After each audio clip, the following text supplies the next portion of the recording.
നൂന്റെ മകനും എഫ്രൈം ഗോത്രത്തിലെ തലവനായ എലീശാമയുടെ ചെറുമകനുമായിരുന്നു യോശുവ. യോശുവയുടെ ആദ്യത്തെ പേര് ഹോശിയ എന്നാണ്. അതിനർത്ഥം രക്ഷ എന്നാണ്.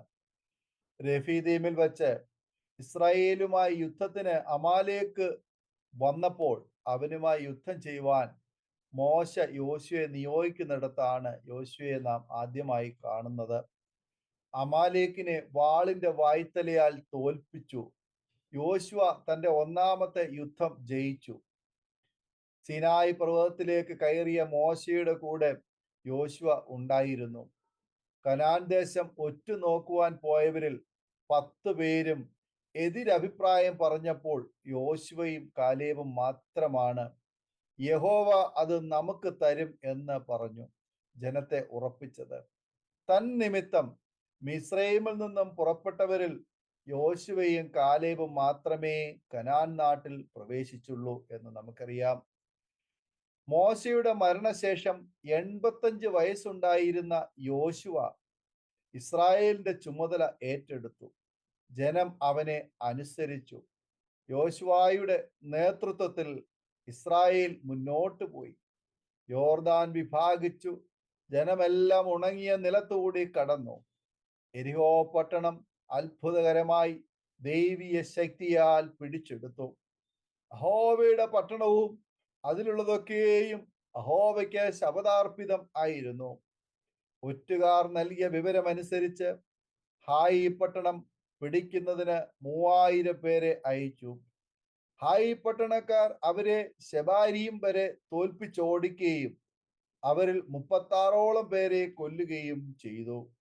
പരാജയ കാരണം എന്തെന്നറിയാൻ യോശുവയും മൂപ്പന്മാരും പെട്ടകത്തിന് മുന്നിൽ സാഷ്ടാംഗം വീണു കിടന്നു. ശപഥാർപ്പിതം സംബന്ധിച്ച് ആഖാൻ ചെയ്ത അകൃത്യമാണ് കാരണമെന്ന് വെളിപ്പെട്ടു. ആഖാനെ കല്ലെറിഞ്ഞ് കൊല്ലുകയും കുടുംബത്തെയും സമ്പത്തിനെയും നശിപ്പിക്കുകയും ചെയ്തു. തുടർന്ന് പ്രത്യേക തന്ത്രത്തിലൂടെ ഹായി കീഴടക്കി പട്ടണത്തെയും നിവാസികളെയും നശിപ്പിച്ചു.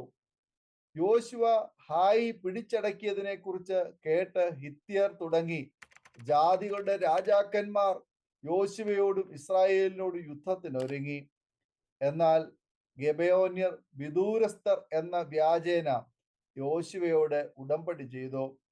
ഗെബയോന്യർ യോശുവയോട് സഖ്യത ചെയ്തു എന്നറിഞ്ഞ യെരുശലേം രാജാവായ അദോനീസേദെക്ക് ഹെബ്രോൻ, യർമൂത്ത്, ലാക്കീഷ്, എഗ്ലോൻ എന്നിവിടങ്ങളിലെ രാജാക്കന്മാരോടൊപ്പം ഗിബെയോന് നേരെ പാളയമിറങ്ങി. യോശുവയും സൈന്യവും രാത്രി തന്നെ ഗിൽഗാലിൽ നിന്ന് പുറപ്പെട്ടു അവരെ എതിർത്തു. ബേത്ത് ഹെരോനിൽ വെച്ച് അമോര്യരെ നിശേഷം തോൽപ്പിച്ചു. യഹോവ അമോര്യരെ ഇസ്രായേൽ മക്കളുടെ കയ്യിൽ ഏൽപ്പിച്ചു കൊടുത്ത ദിവസം യോശുവ യഹോവയോട് സംസാരിച്ചു. ഇസ്രായേൽ മക്കൾ കേൾക്കെ, സൂര്യ നീ ഗിബെയോനിലും ചന്ദ്ര നീ അയ്യാലോൻ താഴ്വരയിലും നിൽക്ക എന്ന് പറഞ്ഞു.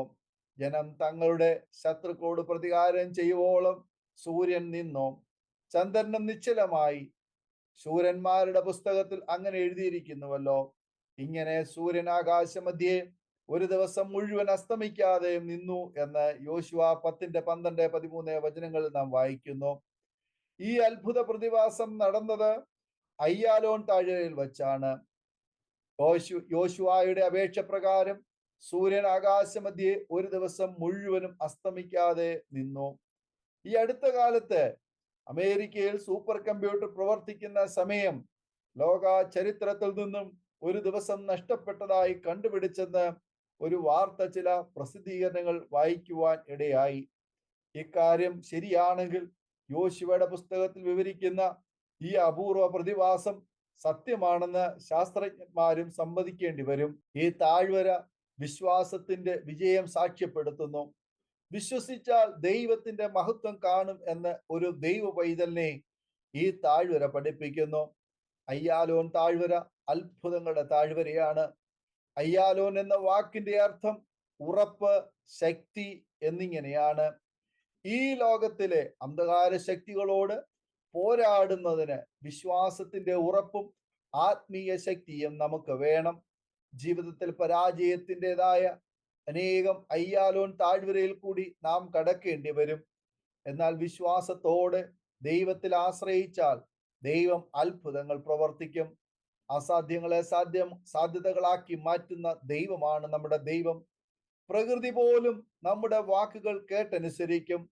ജീവിതത്തിലെ പരാജയങ്ങളിൽ യോശുവയുടെ വിശ്വാസവും ഉറപ്പും നമുക്കും പിന്തുടരുവാൻ കഴിയട്ടെ. ഇസ്രായേൽ ജനം അമോര്യരോട് പ്രതികാരം ചെയ്തു തിരുവോളം സൂര്യനും ചന്ദ്രനും നിശ്ചലമായി നിന്നു. തുടർന്ന് യോശുവ ദേശങ്ങൾ പിടിച്ചടക്കി, രാജാക്കന്മാരെ കീഴടക്കി, ഓരോ ഗോത്രത്തിനും അവകാശം പങ്കിട്ടുകൊടുത്തു. യോശുവ 110 വയസ്സിൽ അന്തരിച്ചു. എബ്രഹീം പർവ്വതത്തിലുള്ള തിന്മാത്ത് സേരഹിൽ അവനെ അടക്കി. യാതൊരു കളങ്കവും തീണ്ടാത്ത വ്യക്തിയായിരുന്നു യോശുവ. ഉത്തമ ഭക്തനും ദേശസ്നേഹിയും വീരയോദ്ധാവുമായിരുന്നു. ന്യായപാലനത്തിൽ നിഷ്പക്ഷത പാലിച്ചു. എല്ലാ പ്രശ്നങ്ങളും ദൈവീയ നിയന്ത്രണത്തിന് വിധേയമായി കൈകാര്യം ചെയ്തു. ജീവിതം മുഴുവൻ ദൈവത്തോട് പറ്റി നിന്നു. ജീവിതാവസാനത്തിലും അത് ഏറ്റുപറഞ്ഞു, ഞാനും എൻ്റെ കുടുംബവുമോ ഞങ്ങൾ യഹോവയെ സേവിക്കുമെന്ന്. യോശുവ 24:15. ജീവിതത്തിൽ യോശുവയുടെ വിശ്വാസവും ഉറപ്പും ധൈര്യവും നമുക്കും പിന്തുടരാം. യോശുവയെ പോലെ ജീവിതാവസാനം വരെ ദൈവത്തെ സേവിക്കാം. പരാജയത്തിന്റെ അയ്യാലോൻ താഴ്വരകളെ ജയത്തിന്റെ അത്ഭുത താഴ്വരകളാക്കി നമുക്കും മാറ്റാം. ഈ വചനങ്ങളാൽ ദൈവം നമ്മെ അനുഗ്രഹിക്കുമാറാകട്ടെ. ആമേൻ. ഓർമ്മയുടെ മനോരഥത്തിൽ മായാത്ത ഓർമ്മയ്ക്കായി അരോമ മാട്രിമോണിയിൽ നിന്നും ജീവിത പങ്കാളിയെ കണ്ടെത്തൂ. നിങ്ങൾ ഒരു ക്രിസ്തീയ ജീവിത പങ്കാളിയെ അന്വേഷിക്കുകയാണോ? അതോ മക്കൾക്ക് അനുയോജ്യമായ ഒരു തക്ക തുണയ്ക്ക് വേണ്ടി പ്രാർത്ഥിക്കുന്ന വ്യക്തിയാണോ? എങ്കിൽ അരോമ മാട്രിമോണി നിങ്ങൾക്ക് വേണ്ടിയാണ്. ഇന്നു തന്നെ സൗജന്യമായി രജിസ്റ്റർ ചെയ്യൂ. അരോമ മാട്രിമോണിയുടെ പ്രത്യേകതകൾ: രജിസ്ട്രേഷൻ തികച്ചും സൗജന്യം. ലോകത്തെവിടെയുമുള്ള അനുയോജ്യമായ ക്രിസ്തീയ ജീവിത പങ്കാളിയെ തിരഞ്ഞെടുക്കാം.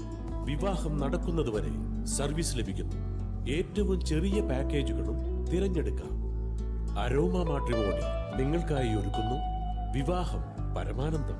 Email aroma matrimony2020@gmail.com.